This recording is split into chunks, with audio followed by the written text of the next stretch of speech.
9 मई के वाक़यात पर judicial commission नहीं बन सकता। 26 नवंबर पर कमीशन बनाने के लिए हलाक और लापता अफराद की फहरिस्त हुकूमत को फराहम की जाए। हुकूमती मुज़ाकराती टीम ने PTI के तहरीरी मुतालबात के जवाब तैयार कर लिए। ज़राए के मुताबिक हुकूमती कमेटी का मौक़िफ़ है, जुडिशल कमीशन इन मामलात पर बनता है जो अदालत में ज़ेर बहस ना हो। 9 मई के मुकदमात में बाज़ मुल्ज़िमान को मिलिट्री कोर्ट से सज़ाएँ भी हो चुकी हैं। गिरफ्तार अफराद के नाम और तफसीलात ना होने तक रिहाई के लिए कैसे इक़दाम किए जा सकते हैं। हुकूमती कमेटी आइंदा चंद दिनों में स्पीकर कौमी असम्बली को तहरीरी जवाब पेश करेगी। स्पीकर जवाब मौसूल होने पर मुज़ाकरात की चौथी नशिस्त का फैसला करेंगे।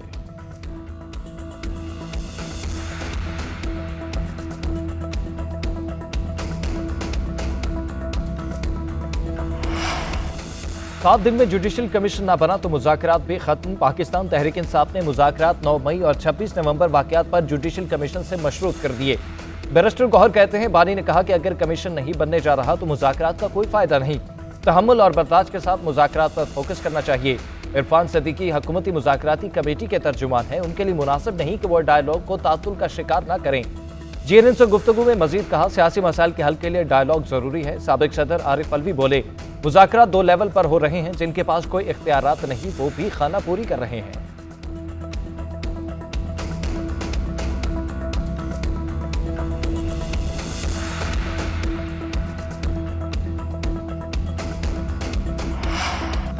PTI के मुतालबात पर हुकूमती जवाब से मुताल्लिक़ खबरों में कोई सदाकत नहीं। हुकूमती कमेटी के तर्जुमान सेनेटर इरफान सदीकी ने हुकूमती मौक़िफ़ तैयार करने की खबरों की तरदीद कर दी। कहते हैं, तहरीक इंसाफ के चार्टर ऑफ डिमांड पर कोई मौक़िफ़ तैयार नहीं किया। यह खबर और इसमें बयान की गई तमाम तफसीलात बेबुनियाद हैं। हुकूमती कमेटी में शामिल 7 जमातें बाहमी मुशावरत और अपनी अपनी क़यादत से रहनुमाई हासिल करने के अमल में हैं। हतमी जवाब तैयार करने में मज़ीद 1 हफ्ता लग सकता है।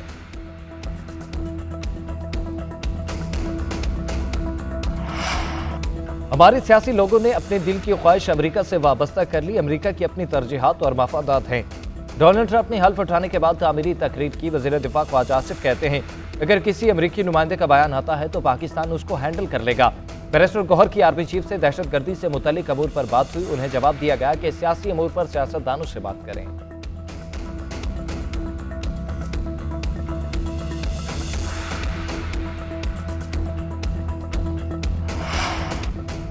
£190 मिलियन केस का फैसला आज चैलेंज कर देंगे। असद कैसर का ऐलान। कहते हैं, सजाओं के खिलाफ इस्लामाबाद हाई कोर्ट में रिट दायर करेंगे।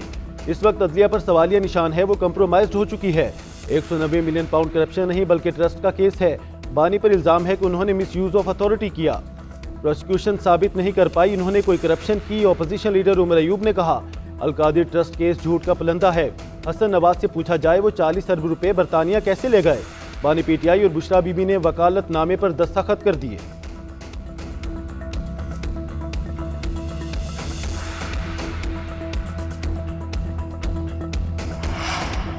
आईनी और रेगुलर बेंच के दायरा इख्तियार का केस क्यों नहीं लगाया। एडिशनल जुडिशल रजिस्ट्रार नजर अब्बास को तौहीनी अदालत का नोटिस जारी। जस्टिस मंसूर अली शाह की सरबराही में 3 रुकनी बेंच ने कॉज तब्दील करने की तहरीरी हिदायत तलब कर ली। जस्टिस आयशा मलिक ने रिमार्क्स दिए कि समझ नहीं आ रही 2-3 जहनों के मुकाबले में एक चीफ जस्टिस कैसे बेहतर हो सकता है। क्या अब एक रिसर्च ऑफिसर हमें बताएगा कौन सा केस कहां मुकर्रर होगा। डिप्टी रजिस्ट्रार ने बताया, जजीज कमेटी के इजलास में फैसला हुआ था कि केस 27 जनवरी को आईनी बेंच के सामने मुकर्रर होगा। जस्टिस मंसूर अली शाह बोले, मैं खुद कमेटी का हिस्सा हूं, मुझे तो कोई इल्म नहीं। जस्टिस अकील अब्बासी ने कहा, चीफ जस्टिस समेत किसी के पास मुकदमा ट्रांसफर करने का इख्तियार नहीं। एडिशनल रजिस्ट्रार के खिलाफ तौहीनी अदालत केस की समाअत करने वाला बेंच तब्दील। जस्टिस आयशा मलिक 3 रुकनी बेंच का हिस्सा नहीं होंगी। जस्टिस मंसूर अली शाह और जस्टिस अकील पर मुश्तमिल 2 रुकनी बेंच आज समाअत करेगा।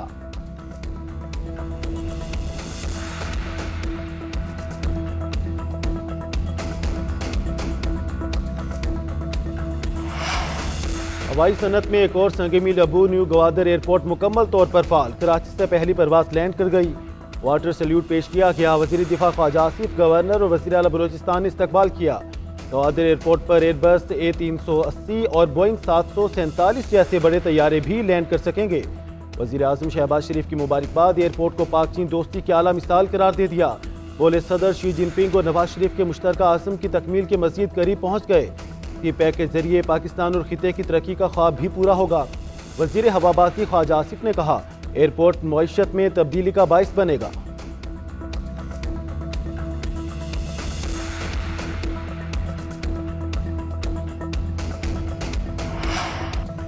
पाकिस्तान हमारी रेड लाइन है, हमारी हुकूमत हो या ना हो, ये हमारा मुल्क है। दुनिया में टेक्नोलॉजी का इनकलाब, पाकिस्तान में झूठ का सैलाब आया। सोशल मीडिया पर झूठ का बाजार गर्म है। वज़ीर आला मरियम नवाज का डीजी खान में स्कॉलरशिप प्रोग्राम की तकरीब से खिताब।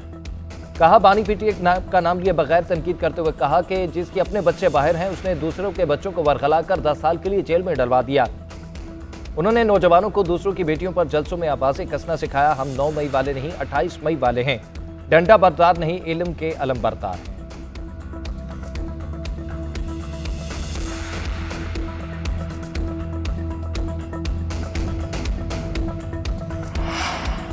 मरियम नवाज मुतालिया पाकिस्तान नहीं, मेकअप की टीचर हो सकती है। वज़ीर आला खैबर पख्तूनख्वा अली अमीन गंडापुर के लफ्ज़ी वार।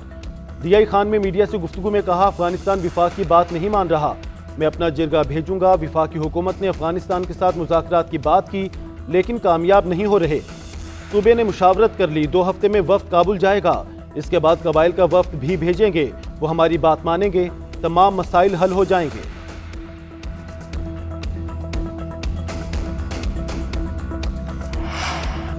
कौमी असम्बली का कोरम पूरा रखना हुकूमत के लिए चैलेंज बन गया। हुकूमती अरकान पीर को भी इजलास से गायब रहे।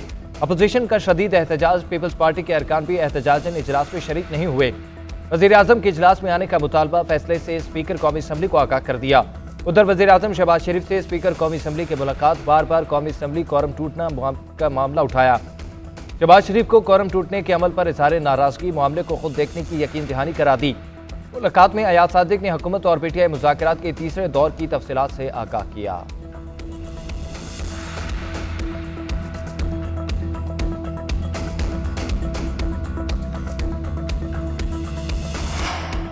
हुकूमत और अपोजिशन के दरमियान मैच नहीं, मुज़ाकरात चल रहे हैं। चेयरमैन सेनेट यूसुफ रजा गिलानी की मीडिया से गुफ्तगू। बोले, स्पीकर कौमी असम्बली ने दोनों जमातों को प्लेटफॉर्म दिया, बातचीत थी, वाहिद हल, तीसरा ऑप्शन कोई भी नहीं। उधर वज़ीर इत्तलात सिंध शर्जील मेमन बोले, पहले कहते थे बात नहीं करूंगा, अब कहते हैं मुज़ाकरात करो। सियासी जमातों में मुज़ाकरात होना अच्छी बात, मगर 9 मई के मुकदमात पर समझौता नहीं होना चाहिए। एक लीडर को 14 साल की सजा हुई और एक शख्स एहतजाज करने नहीं आया। 9 मई को बानी गिरफ्तार हुए तो इदारों पर हमले किए गए।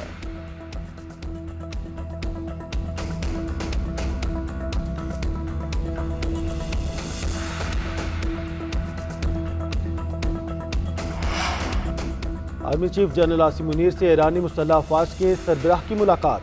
दो तरफा दिफाई ताउन और इलाकाई सिक्योरिटी सूरत हाल से मुतालिक तबादला ख्याल। मेजर जनरल मोहम्मद बाकरी की यादगार शोहदा पर हाजिरी, फूल रखे और शोहदा को खराज अकीदत पेश किया। ISPR के मुताबिक पाक फौज के चाको चौबंद दस्ते ने ईरानी चीफ ऑफ जनरल स्टाफ को गार्ड ऑफ ऑनर पेश किया।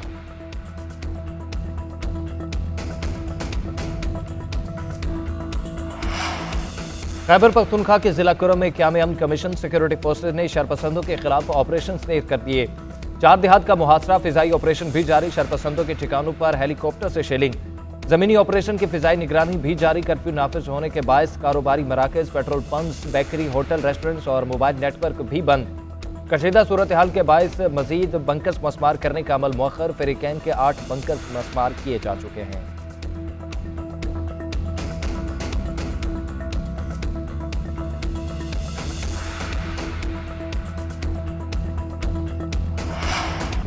कश्ती हादसे में मज़ीद 3 मुतासरा खानदान सामने आ गए। मंडी बहाउद्दीन के गांव माजी के 2 कज़न भी लापता।